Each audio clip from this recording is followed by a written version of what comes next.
السلام علیکم ورحمۃ اللہ وعلیکم السلام۔ وبرکاتہ۔ خواب میں ہم لوگ کوئی دیکھتے ہیں ذکر اللہ کا، جیسے ایک دفعہ میں نے دیکھا سورہ الرحمن لکھا ہوا ہے میڈیکل پرسکرپشن پہ، یا جیسے اگر ہم کہ کچھ لوگ سورہ یاسین پڑھ رہے ہیں تو اس کو کس حد تک عمل میں لانا چاہیے۔ لیکن ایک یہ بھی کچھ علماء کا آتا ہے کہ جیسے یہ ایک سورٹ آف الہام کہا جا سکتا ہے انڈیویجول لیول پہ، ایک اللہ کی طرف سے انڈیکیشن، کیونکہ شیطان تو نہیں کوئی ذکر کی بات بتا سکتا۔ اللہ سبحانہ تعالیٰ نے جو دین ہمیں دیا ہے محمد رسول اللہ صلی اللہ علیہ وسلم کے واسطے سے، یہ بڑی کھلی شارع ہے، موٹر وے ہے، یعنی یہ کوئی پگڈنڈیاں نہیں ہے اور اچانک کوئی انٹرچینج یا اچانک کسی بند گلی کی طرف نہیں مڑ جاتا۔ نبی صلی اللہ علیہ وسلم نے فرمایا کہ میں تم میں 2 چیزیں چھوڑے جا رہا ہوں، اگر ان کو مضبوطی سے تھامو گے کبھی گمراہ نہیں ہوگے،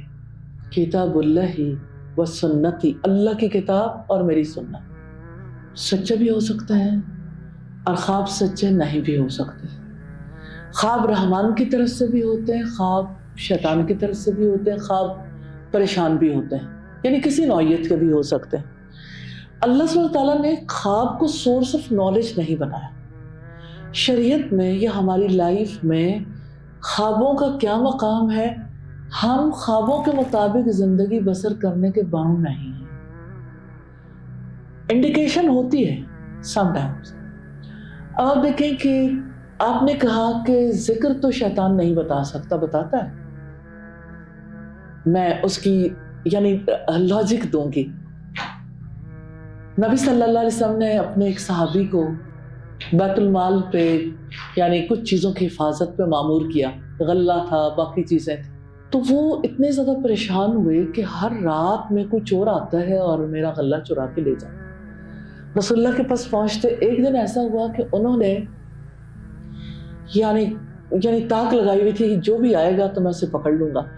تو جب انہوں نے پکڑا تو ایک کتے جیسا ہاتھ تھا جو ان کے ہاتھ میں آ گیا۔ پتہ چل گیا کہ یہ کون ہے، پوچھنے لگے کہ کیا ہو تم، کون ہو؟ اس نے کہا تم مجھے چھوڑ دو، مطلب میں مختصراً بات کر رہی ہوں۔ آخری کار بات اس پہ طے پائی کہ ٹھیک ہے، میں تمہیں ایک ایسی بات بتاتا ہوں جو تمہیں بہت نفع دے گی۔ اگر تم آیت الکرسی پڑھو گے نا تو تم میرے شر سے بچ جاؤ گے۔ اب یہ آیت الکرسی پڑھنے کی جو بات تھی رسول اللہ کے سامنے پیش کی گئی تو آپ نے فرمایا وہ خود تو جھوٹا تھا لیکن بات سچی کر گیا۔